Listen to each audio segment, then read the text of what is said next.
우리가 왜 하나님을 사랑해야 할까요? 그럼 그런 생각 안 해보셨나요? 왜 우리는 하나님을 사랑해야 하는가? 사실 그 이유는 그렇습니다. 하나님이 아닌 다른 것, 그것을 세상에서 찾을 수 있다면 하나님 사랑하지 않고 그것을 사랑하겠죠. 그런데 세상에 그 어떤 것도 하나님보다 더 가치 있는, 하나님보다 더 사랑할 만큼 그러한 것이 세상에는 없다는 것이죠. 왜냐하면 세상 것은 영원하지 않습니다. 하나님은 세상을 만드신 이후로 지금까지 우리와 함께 하시고 영원히 만드신 모든 피조를 다스리시죠. 그러나 이 땅의 것은 다 사라집니다. 우리의 생명도, 그리고 세상의 문화도, 영원할 것 같은 권세도 다 사라진다는 것이죠. 그러면 나는 정말 하나님을 사랑하고 있는가 어떻게 할 수 있죠? 예. 가장 쉬운 방법이 무엇이냐면 내 삶에 감사가 있느냐, 이거 보면 금방 알 수 있어요. 내 삶에 그냥 내 삶은 왜 이 모양 이 꼴이야, 그냥 내가 죽지 못한 사네. 이거는 하나님 사랑하는 거 아닙니다. 하나님을 사랑한다는 것은, 그래, 환경이 이렇고 힘이 들지만 하나님, 그래도 하나님 자녀 삼아주셔서 감사하고, 오늘을 주셔서 감사하고, 그리고 하나님 건강도 주셔서, 또 건강하지 못해서, 또는 자녀 때문에 하나님 믿음 주셔서, 찾아보면 셀 수 없이 감사가 많죠. 왜냐하면 우리는 없는 것 하나를 바라보는 것이 아니고 하나님이 주신 그것을 바라보기 때문에 감사해요. 혹시 여러분 마음 가운데 알 수 없는 이유 없이 그냥 감사한 생각이 든다. 그것은 내가 지금 하나님의 은혜, 하나님의 사랑 가운데 살고 있다는 증거입니다. 가끔 만나는 목사님이 맨날 만나면 딱 얘기해요. 왜냐하면 여러분 가경동 터미널 건너편에 보면 새마을금고인가 비슷한 거 있어요. 그 뒤가 아파트 단지가 들어온답니다. 그래가서 이제 거기에 땅이 좀 문중 땅이 있는데 그 땅값이 10배 막 20배 올랐대요. 그래갖고 원래 당초에 예상은 20억을 예상했는데 35억을 받게 되어서 얼마나 좋은지. 그분은 자다가도 좋아서 벌떡벌떡 일어나겠죠. 생각만 해도 행복하지 않겠습니까? 그런데 축하하죠. 배는 좀 아파도 그냥 축하는 해야죠. 그런데 하도 자주 하니까 축하하기도 싫어. 그런데 마음속으로 어떤 생각이 드냐면, 어쨌든 돈을 많이 받으시면 잘 쓰십시오, 그 생각이 들더라고요. 그 물질이라는 게 양날의 검 같습니다. 잘 쓰면 하나님의 영광을 위해서 쓰여지지만, 그렇지 않으면 독이 될 수 있다는 것이죠. 그래서 마음속으로는 제발 목사님 그 돈 가지고 이상한 짓 하지 마시고 잘 쓰시기 바랍니다, 그런 마음이 들어요. 그리고 제발 저한테 땅 사라는 얘기 좀 안 했으면 좋겠어요. 땅 사래, 땅사. 집사랍니다. 교회에 돈 있으면 통장에다 넣어놓지 말고 투자하십시오, 땅 사래요. 그러면 오늘 그 얘기 좀 안 했으면 좋겠어요. 그렇습니다. 우리가 세상을 살아갈 때 세상이 주는 번영과 즐거움은 항상 달콤해. 참 좋죠. 그러나 거기에 한번 빠져버리게 되면 하나님을 잃어버리고 세상의 번영과 즐거움 가운데에서 헤어날 길이 없다는 것이죠. 이걸 우리가 잘 기억을 해야 돼요. 만일 여러분, 하나님께서 세상이 주는 번영과 위로와 즐거움보다 더 능가하는 귀한 것들을 우리에게 주실 능력이 없을까요? 하나님에게 그런 능력 없을까요? 하나님이 분명, 우리는 고백합니다. 하나님 만드셨어요. 그리고 우리 가운데에 채우십니다. 하나님이 부어주십니다. 우리를 구원하셨습니다. 분명 우리는 매일 그런 고백을 해요. 그러면 하나님이 그렇게 하실 것이죠. 우리에게 가장 좋은 것, 그걸 주시지 않겠습니까? 그런데 그것을 기대하며 사느냐? 그렇지는 못하더라고요. 하나님께서 우리에게 주시는 것을 바라보지 않고 많은 사람들은 뭘 바라보느냐? 세상의 즐거움, 그것을 바라보며 살아요. 여러분, 세상이 주는 재미는 가식적이고 환상적입니다. 다시 이야기해서 진짜가 아니라는 거예요. 진짜 같지만 진짜가 아니에요. 세상이 주는 재미는 다른 사람들에게 상처를 주고 좌절을 안겨줍니다. 또 세상이 주는 재미는 그 대가를 치루어야만 얻을 수 있다는 거예요. 또 세상이 주는 즐거움은 찰나의 순간이다. 잠시뿐이라는 것입니다. 그런데 하나님이 우리에게 주시는 것들은 어때요? 그냥 줬다 뺐나요? 아닙니다. 하나님이 주시는 것들은 영원하다는 거예요. 우리 가운데 가장 큰 기쁨이 뭡니까? 구원의 기쁨이잖아요. 여러분, 저는 이 예배를 준비할 때마다, 예배를 드릴 때마다, 하나님 앞에 기도할 때마다, 복음을 전할 때마다 항상 생각하는 게 뭐냐면, 하나님이 우리에게 약속하신 하나님의 나라, 내가 하나님 나라 갔을 때에 하나님이 얼마나 칭찬할까. 오늘도 내가 하나님 앞에 예배 드렸는데 하나님께서 2022년 7월 20일 날 예배 드린 것, 그거 보시면서 참 잘했다, 날도 더운데 와서 참 애썼다. 여러분, 주님이 그렇게 칭찬해 주지 않겠어요? 날도 더운데 보니까, 제가 새벽에도 잠깐 얘기했는데, 우리 성도님들이 이제 어떻게 이제 막 은혜를 받으셨는지, 그냥 점심 먹고 그냥 부지런히 전도지 들고 나가서 막 전도지 돌리고 그러더라고요. 제가 그거 보면서 이제 하나님이 우리 교회를 축복할 때가 됐나 보다, 이제 그런 생각이 막 드는 거예요. 여러분, 사람도 이렇게 기쁜데 하나님이 보시면 얼마나 막 감동되시겠어요. 날도 더운데 땀 뻘뻘 흘리면서. 그뿐입니까? 그냥 자식들 거지 그냥 20개 40개 60개 들고 나가고 갈 때는 막 신경이 나지. 그런데 하나님이 그거 얼마나 기뻐하시겠어요. 여러분, 하나님이 우리에게 주시는 것은 영원한 것들이라는 거예요. 하나님이 우리에게 주시는 것은 잠시 있다가 사라지는 게 아니고 영원한 것이라는 것이죠. 그래서 세상의 재미를 얻으려고 하나님의 즐거움을 결코 포기할 수 없다는 겁니다. 여러분들이 다른 것을 다 양보하세요, 살아가면서. 그러나 하나님이 우리에게 주시는 그 기쁨은, 즐거움은, 그 축복은 절대로 놓지 마세요. 그것은 욕심이 있어야 됩니다. 그거에 대해서 우리가 막 머리를 드밀어야 돼요. 그래야지 하나님께서 우리에게 주시는 것들을 누릴 수가 있습니다. 그런데 여러분, 그런 사람이 있어요.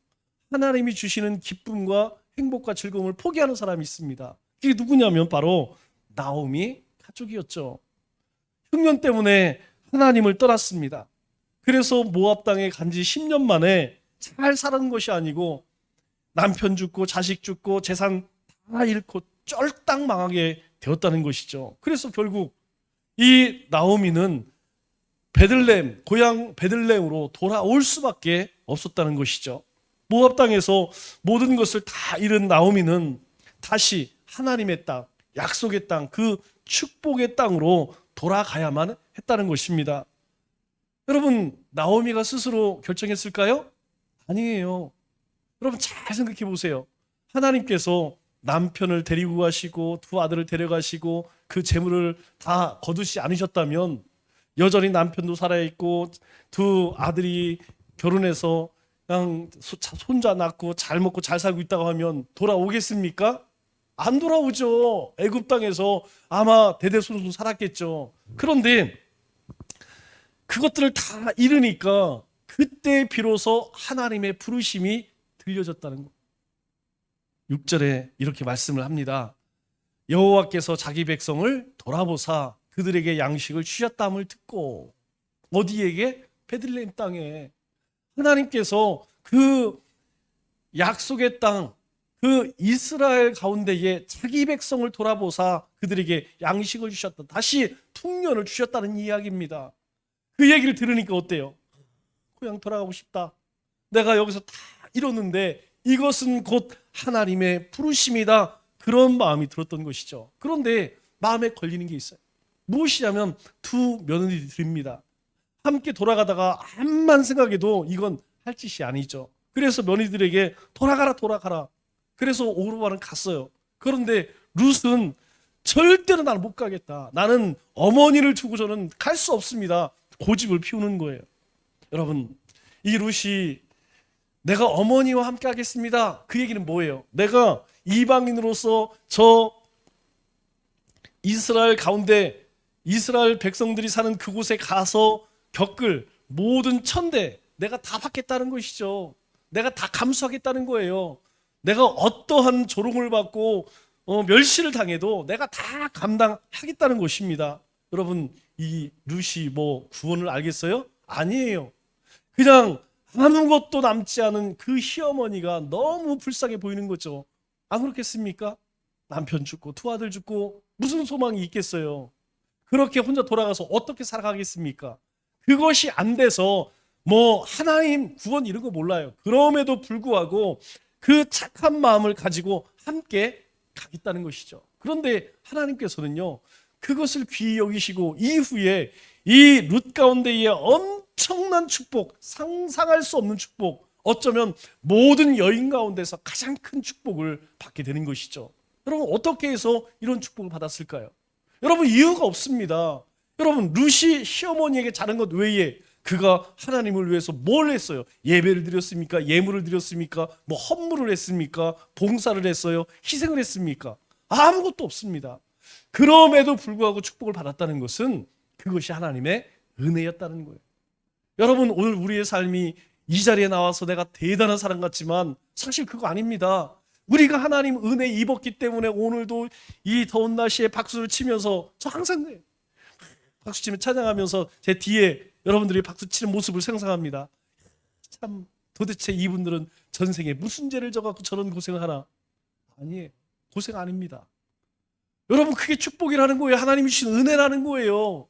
그렇게 찬송을 하고 예배를 드리고 그리고 하나님 앞에 간구하고 기도할 때에 하나님은 우리에게 말할 수 없는 그런 기쁨을 주신다는 것이죠. 어디 가서 그것을 얻겠습니까? 육거리 가서 못 얻습니다. 여러분, 그냥 저 커피숍에 가서 얻을 수 없어요. 그게 하나님의 은혜라는 거예요. 또 한 가지 우리가 굳이 찾다면 그 순수한 동기에서 나오는 착한 마음. 여러분, 에베소 말씀을 나눌 때 여러분들에게 몇 번 말씀드렸죠?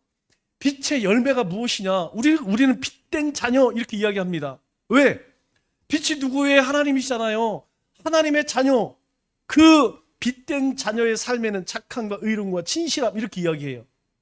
여러분, 아무것도 하나님에 대해서 알지 못하지만 그녀는요, 정말 시어머니를 순수한 마음으로, 아니 어머니 혼자 보내면 어떻게 살아가시겠냐, 나래도 따라가서 나래도 공양을 해야지, 이런 마음을 가졌기 때문에 하나님은 그 삶 가운데 복을 더해 주셨다는 거예요. 여러분, 참 이상합니다. 저는요, 세상에서 두 부류, 그것이 예수님을 믿는 사람이든 믿지 않는 사람이든 두 부류가 잘 되는 것을 항상 보았어요. 제가 이전에 신문사 일할 때에 참 이상한 게 뭐냐면, 부모를 공경하는 그 사람은요, 예수 믿지 않아도 잘 됩니다. 정말 이상해요. 부모 잘 섬기는 사람들, 그 가정을 보면 후손들이 잘 돼요. 또 한 가지가 무엇이냐면, 착한 사람은요, 반드시 복을 누려요. 여러분, 착한 사람 바보입니다. 그리고 사람들에게 사기당하고 손해 많이 봐요. 그러면 망해야지. 그런데 그렇지 않더라고요. 시간이 점점 40, 50, 60 이렇게 지나가는 것을 보면 욕심을 쫓아갔던 사람들은 어느 날 사고 나서 킥, 병 걸려 킥, 자식들이 속색이고 그냥 집안에 분란이 생겨서 완전히 인생 황혼이 고달퍼. 그런 착한 사람들은요, 점점점 인생의 황혼에 정말 큰 복을 누리는 것들을 보여지더라고요. 여러분, 그렇습니다. 우리는 하나님의 자녀일 뿐만 아니라 하나님의 은혜를 입은 사람들이에요. 그렇기 때문에 우리는요, 세상에서 착한 삶을 살아야 돼요. 우리 주일날 오후에 함께 나눴던 말씀, 바나바에 대해서 공부할 때 뭐라고 이야기합니까? 바나바는 착한 사람이요, 말씀과 성령이 충만한 사람이더라. 우리가 착한 사람이 되어질 때에 우리의 삶에 뭐가 쫓아오느냐? 하나님의 축복이 따라온다는 거예요. 이것은요, 신약에도 비슷한 그런 은혜 베푸심이 나옵니다. 우리 사도행전 10장에 보면 가이사랴의 이달리아 백부장, 누굽니까? 고넬료라는 사람이 있죠. 이 사람은 이탈리아 그리스의 백부장이에요. 지금으로 중대장 정도 되겠죠. 그런데 그는 열심히 기도하고 하나님을 두려워하고 구제를 하고, 그렇지만 그는요, 구원이 무엇인지, 그리고 하나님의 백성을 어떻게 살아야 되는지, 뭐 율법이 어떤 건지, 복음이 무엇인지 여러분 관심도 없고 알지도 못했어요. 다만 이 이스라엘 땅에 와서 오다 가다 들었어요. 아, 하나님이 계시더라. 그분이 예수 그리스도가 이 땅에 오셔서 뭐 이런 이야기를 주워 듣고, 야, 하나님은 계시구나. 내가 이거 조심해서 살아야지. 그리고 잘 알지도 못하는 그분을 향해 기도하고, 그리고 그분이 주라 그리하면 내가 베풀, 이 말씀을 듣고 그렇게 행했어요.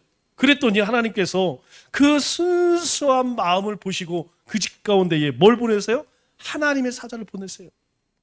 그래서 그 가정이 다 구원을 받고 다 세례받고 그렇게 하나님의 영광을 드러내는 놀라운 은혜를 받게 되었다는 것이죠.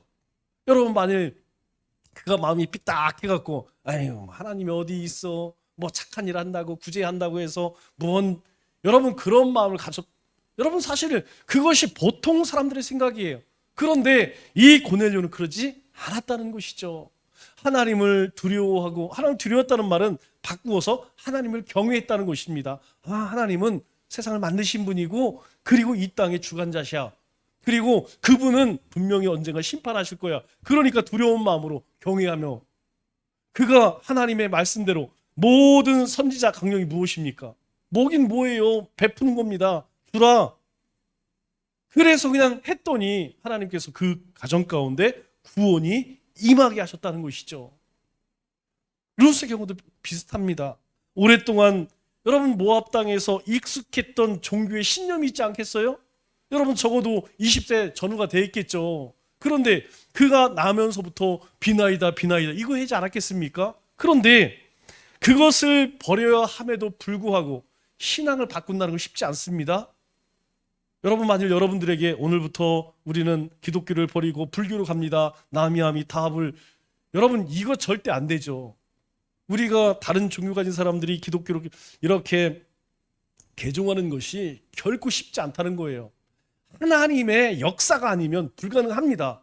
그런데요, 이 룻은 그것을 각오하고 자기가 이제까지 섬겼던 그 신을 버리고 이제 하나님의 백성으로 살겠다고 결심한 거예요. 또 다른 사람, 여러분 이스라엘 문화 알잖아요. 할례 받지 않은, 여러분 다윗이 골리앗 앞에 나가서 뭐라고 이야기합니까? 저 할례 받지 않은 저 개돼지 같은 것이 어디 하나님을 감히 욕해. 너 뒤졌어. 내가 너 그냥 저 새들의 먹이 되게 만들 거야. 여러분 그렇게 외치잖아요. 얼마나 업신여깁니까? 그런데 그거 감당하겠다는 거예요. 내가 저 눈총 받겠다는 거예요. 저 이스라엘 사람들이 자기를 어떻게 경멸하든 어떻게 멸시하든 감당하겠다는 겁니다. 왜? 내가 하나님의 백성으로 이제 살겠다는 거죠. 여러분, 사람이 정말 건들지 말아야 될 게 뭐냐면 자존심입니다. 늘 말씀드리죠. 여러분 돈 많은 사람들에게 아이고 가난한 이 쥐뿔도 없는 게 백날 얘기해 보세요. 여러분 그런 사람 절대 상처 안 받습니다. 그런데 진짜 쥐뿔도 없어. 그런데 그런 사람에게 쥐뿔도 없는 게 그러면 기싸되게 날라와요. 여러분 자기 스스로 나는 이뻐 우리 박효수처럼 거울아 내가 지금 뭐 이런 사람들은요, 왜 이렇게 너는 그냥 생긴 게 안 생겼냐 이러면 상처 안 받습니다. 근데 스스로 생각할 때 나는 좀 못났어 라고 생각하는 사람에게 넌 참 치질이 못생겼다 그러면 바로 그냥 주먹 날라오는 거예요. 여러분 사람 자존심 상하면요 마음이 상하는 거예요. 여러분 자존심 상할 것 알면서도 하나님의 백성으로 룻은 살겠다는 것입니다. 또 익숙한 것들을 버리고 어색한 것들, 문화가 틀리잖아요. 문화가 틀려요. 여러분 우리 이제는 결혼해서 뭐 부모님들 같이 살고 했잖아요. 우리 집 문화에서 다른 사람 집에서, 여러분 남녀가 결혼해서 따로 살아도 마찬가지입니다. 살아온 게 틀려서 어쩌다 한번 만나갖고 자기야 뭐 해갖고 이거 먹어 뭐 이럴 때는 몰라요. 이제 집에 가보세요. 그냥 아무데나 방구 꾹꾹 화장실 가서 막 물도 잘 안 내리고 이제 막 돌아버리는 거지. 그러면서요 우리 집은 5번 시하고 물 내려 이러면 이제 막 거의 뭐 멘붕 오는 거죠. 살아왔던 환경이 다른데 여러분 그 익숙한 것을 감수하는 것, 내가 그 어색한 것들 내가 견디겠다. 여러분 그것을 알면서도 룻은요 내가 그렇게 하나님의 백성으로 살겠다고 결심한 것입니다. 그래도 여러분 그것이 정말 잘한 것이라는 거예요. 여러분 오늘 우리도 마찬가지 아니겠습니까? 이 자리에 오기까지, 하나님의 백성으로 살기까지 우리가 얼마나 많은 것 포기하고 얼마나 많은 것 어색한 것, 여러분 우리 가운데에 그거 절제하고 끊어내고 지금도 계속해서 우리 가운데 반복되는 일 아니에요. 그런데 하나님은요 그게 잘한 일이라고 이야기해요. 너 참 잘했다. 여러분 그것이 처음에는 참 힘듭니다. 왜? 나에게 익숙하고 나에게 유익되는 일이기 때문에 그것을 끊어내는 것, 그것을 밀어내는 것이 쉽지 않다는 것이죠. 그런데 조금만 시간이 지나면 하나님께서 상상할 수 없는 축복을, 행복을 그 삶 가운데에 경험케 하신다는 거예요. 여러분, 어느 날부터 하나님이 그냥 예수 믿는다고 해서 막 부어주시는 거 아닙니다.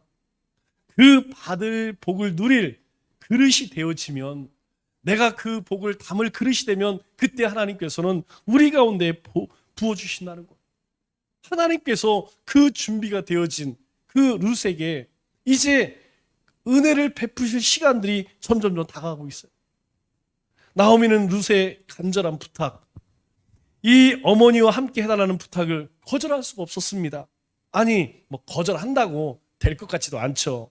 그래서 나오미는 뭐라고 이야기합니까? 18절에 보니까 이렇게 이야기하죠. 룻이 자기와 함께 가기로 굳게 결심함을 보고 그에게 말하기를, 그치니라. 아유, 내가 얘기해봐야 씨알도 안 맥히겠네. 이미 얘 마음은 그냥 가기로 그렇게 굳게 결심함을 보고 이제 시어머니가 그냥 포기해버렸다는 거예요. 여러분, 나오미는 룻의 굳게 결심한 태도를 보고 룻의 그 부탁을 들어줄 수밖에 없었다는 것이죠. 그런데요, 우리도 주님을 향한 간절한 기도, 우리도 끝까지 하겠다는 간절한 태도, 하나님은 그것을 보시고 우리의 기도를, 우리의 간절함을 들어주지 않겠습니까?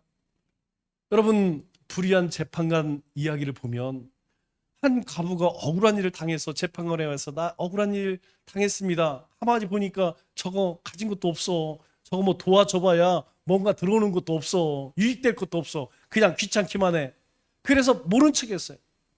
그런데 이 여인이 어떻게 합니까? 그냥 날이면 날마다 아침, 점심, 저녁으로 와갖고 소리를 지르고 그냥 깽판을 치는 거예요. 깽판을. 그러니 이 불의한 재판장은 이거 귀찮아 죽겠어요. 귀찮아 죽겠어요. 그래서 뭐라고 생각합니까? 내가 저 여인의 소원을 들어주지 않으면 계속 와서 나를 번거롭게 하겠구나. 내가 저 여인의 소원을 들어줄 수밖에. 여러분, 우리 가운데에 그 간절한 기도가, 우리가 주님을 향한 간절한 태도가 주님의 마음을 움직인다는 거예요. 그것이 죄 짓는 일이 아니라면, 그것이 악한 일이 아니라면 하나님은 우리에게 반드시 들어주시겠다, 그렇게 약속합니다. 우리 마태복음 7장 7절 너무나 잘 아는 말씀이죠. 구하라, 찾으라, 두드리라. 여러분, 그것이 어떤 문제이든 그것이 하나님이 기뻐하시냐면 여러분 구하세요. 하나님, 우리의 자녀들 축복하옵소서. 축복해야죠. 축복받아야죠. 하나님, 우리의 남편, 우리의 교회, 우리의 가정, 우리의 삶의 터전 하나님 축복하야죠. 축복받아야죠. 이 어려운 시대에. 여러분, 그리고 나서 찾아야 되죠. 하나님께서 두드리면 열릴 거라는 거예요. 하나님이 주실 것이요, 찾아낼 것이요, 열릴 것이라고 우리에게 약속합니다. 그런데 그냥 하나님, 아이고 힘들어요, 알아서 해주세요. 안 됩니다. 우리 가운데 그 간절한 마음이 있을 때 이 룻이 제가 시어머니, 어머니가 꼭 가야겠습니다. 저에게 더 이상 얘기하지 마세요. 구구절절 이야기했을 때에 나오미는요, 야, 얘는 설득해서 대례가 아니구나. 얘가 보통 애가 아니구나. 그래서 들어줄 수밖에 없었다는 것이죠. 늙은 나오미, 젊은 룻, 그리고 남편을 잃은 시어머니와 며느리. 여러분, 이 둘을 보면 소망이 있어 보입니까? 소망도 희망도 없는 그런 사람들처럼 보이죠. 그래서 이들은 갈 곳이 없어요. 받아줄 데가 없습니다. 그래서 그들이 갈 곳이 어디냐? 베들레헴밖에 없었다는 것이죠. 그래서 베들레헴을 향하여서 가게 된 것이에요. 나오미는 멀리서부터 그 냄새를 느낄 수 있었습니다. 무슨 냄새일까요? 떡 짓는 냄새. 여러분, 떡 짓는 그 구수한 냄새가 이제 냄새를 맡을 수 있었죠. 그리고 그 길, 10년이 지났지만 자신이 매일 다녔던 그 길, 그리고 그 나무들, 여러분, 익숙한 것들이 보여지기 시작하는 것이죠. 여러분, 고향이라는 것이 그렇습니다. 고향이라는 것이 아무리 멀리 떠나왔다 할지라도 고향 생각을 하면 생각이 나요. 우리 동네에 들어가는 그 길, 그때 그 언덕, 그래서 내 다리가 이렇게 두꺼워졌지. 여러분, 저도 제가 살던 종촌 옆에 방축이에요. 방축. 노을방자에 가축 직장. 그래서 가축이 잘 살 수 있는 그런 동네라는 거예요. 그런데요, 다 없어져 버렸습니다. 그런데 지금도 기억이 생생해요. 들어가는 동네 입구에 다리, 그리고 막걸리 팔던 집, 마을 회관, 어린이집, 거기서 애들이 미끄럼 타다 코 깨고 머리 깨고 했던 거 다 생각이 나요. 우리 올라가는 동네 입구를 통매라고 했습니다. 통매, 언덕을. 그 언덕, 그 옆에 무덤, 거기에서 아이들하고 놀다가 혼났던 기억도 다 납니다. 여러분, 나오미가 이제 베들레헴을 들어갈 때에 그 길, 정말 익숙한 길이죠. 그 나무들, 그리고 그 냄새. 여러분, 무슨 마음이 들겠어요? 내가 이 땅 여기에서 죽어도 이제 원한이 없다. 여기서 죽어도. 여러분, 그런 생각 가지면서 들어가지 않았겠어요? 그래서 고향에 가까이 갈수록 여러분 마음이 기뻐야 하는데, 실제로 이 나오미의 마음은 고향에 가까이 가면 갈수록 이 마음이 가벼워지고 기쁜 것이 아니고 점점점 그 발걸음이 무거워지는 거예요. 가슴이 두근두근 뜁니다. 몸에서 열이 나는 것 같기도 하고 반갑기도 하지만, 한편으로 예전에 그 마을 사람들, 함께 생활했던 그 사람들이 너무 두려운 거예요. 나를 알아볼까? 그리고 막 이 거짓글로 돌아온 나를 사람들이 어떻게 볼까? 나를 사람들이 어떻게 볼까? 여러분, 우리 체면 있잖아요. 체면. 그래서 저도 동창회 가면 그냥 전부 그냥 보면, 저도 동창회 갈 때 다음에 우리 진우 형제한테 차 좀 빌려서 가야겠어. 이제 봉고차 못 끌고 다니겠네. 보면 막 벌써 절반은 다 외제차예요. 애들이 막 그런 차 끌고 다녀. 여러분, 이 나오미가 고향에 갈 때에 만일 그 모든 것들을 다 이루고 갔다고 하면 어떻겠습니까? 기세 등등하겠죠. 나 이렇게 성공했어. 여기다 금, 여기도 금, 여기도 금, 그죠? 그냥 금으로 그럴 텐데, 지금요 저 땅 망해서 돌아갈 때 사람들이 나를 어떻게 볼까? 사람들이 나를 어떻게 대할까? 엘리멜렉, 말론, 그리고 기럨, 그들의 소식을, 아니 남편 어디 있어? 두 아들 어디 있어? 애들은 장가 갔어? 며느리는? 물어보면 여러분 뭐라고 대답해요? 오기는 오지만 막상 와보니까 불안하고 걱정뿐인 거예요. 실패자로 돌아온 그 부끄러움이 그렇게 만든 것입니다. 그래도 어떻게 해요? 성읍에 들어가야 되죠. 그런데 성읍에 들어가는데 사람들이 나오미 그리고 룻을 보고 힐끔힐끔 쳐다봅니다. 그러더니 한 사람이 찾아와서 물어요. 여보세요, 혹시 나오미 아니세요? 10년 전에 모압으로 떠났던 엘리멜렉의 부인 나오미 아니세요? 여러분 쉽게 대답할 수 있을까요? 그렇게 자신을 알아보고 물었을 때에 아마 이 나오미는 얼굴이 시뻘개질 거예요. 그리고 고개를 뚫으면서 그래, 내가 나오미입니다, 그렇게 대답 못했을 거예요. 아마 다 죽어가는 소리로 예, 맞습니다. 여러분, 그 얘기를 들은 사람이 뭐라고 이야기했어요? 여러분, 이 사람이 나오미라고 합니다. 소리를 지르는 거예요. 동네 사람들이 막 그냥 벌떼같이 몰려듭니다. 그리고 반갑다고 손을 잡고, 그리고 옆집 살던 순이 엄마는 같이 그냥 부둥켜 울으면서 그동안 소식도 없어서 어떻게 지내서 울고불고 난리가 난 거예요. 그리고 어떤 사람은 동네 아이에게 빨리 동네에 가서 나오미가 돌아왔다고 사람들에게 알려라. 지금처럼 요즘처럼 뭐 방송이 없으니까 그냥 아이가 돌아다니면서 나오미가 돌아왔대요. 10년 전에 이민 갔던 나오미가 돌아왔습니다. 그런데요, 나오미는 그 동네 사람들 앞에서 털썩 주저앉아서 울기 시작하는 거예요. 이부시게 나를 나오미라고 부르지 말게나. 내게 무슨 기쁨이 있기에 나오미라고 부름을 받겠나. 나를 마라라고 부르게. 여러분, 마라가 뭡니까? 쓰다. 나오미의 뜻은 무엇입니까? 나의 기쁨이란 뜻이 기쁨. 나 기쁨이라고 부르지 마. 나는 이제 고통이야, 고통. 앞으로 나를 고통이라고 불러. 나는 남편도 죽고 자식도 죽고 하나님으로부터 벌을 받았네. 그래서 하나님이 주신 것 다 잃게 했고 하나님께서 나를 괴롭게 하셨대. 10년 전에 있던 재산 다 가지고 모압 땅으로 가지 않았나? 그런데 지금 빈손으로 돌아왔네. 나는 벌을 받았어. 벌. 나는 하나님께서 나를 괴롭게 하셔서 거지로 돌아오게 되었어. 그러니 더 이상 나를 나옴이라고 부르지 말고 나를 마라라고 부르게. 19절 20절 말씀을 보니까 이렇게 이야기합니다. 이에 두 사람이 베들레헴까지 갔더라. 베들레헴에 이를 때에 온 성읍이 그들로 말미암아 떠들며 이르기를 이가 나오미가 아니냐 하는지라. 나오미가 그들에게 이르되 나를 나오미라 부르지 말고 나를 마라라 부르라. 나 기쁨 아니야. 나는 이제 슬픔이고 고통이야. 이는 전능자가 하나님이 나를 심히 괴롭게 하셨느니라. 여러분 서럽게 울면 엉엉 울면서 이야기를 하는 거예요. 그 이야기를 들은 동네 사람들이 어떻습니까? 나오미에게 다가와서 그를 부축해서 일으켜 세워요. 여러분 얼마나 마음고생을 많이 하고 얼마나 고통스러웠으면 그냥 그 나오미의 몸이 깡마른 나무 토막처럼 삐쩍 마른 것이죠. 여러분 다이어트의 최고는 근심 걱정입니다. 근심 걱정하면 살이 쭉쭉 빠져요. 근심 걱정 없는 저는 쭉쭉 살이 찝니다. 여러분 사람이요 그래요. 마음속에 즐거움이 없으면, 마음속에 근심과 염려가 있으면요 잠을 이룰 수가 없어요. 그것이 나를 지배를 합니다. 남편이 죽고 두 아들 죽고 살 걱정이 아니고 두 며느리 그리고 고향 땅 가면서 얼마나 마음고생 많이 했겠습니까? 그리고 21절에 이렇게 이야기하죠.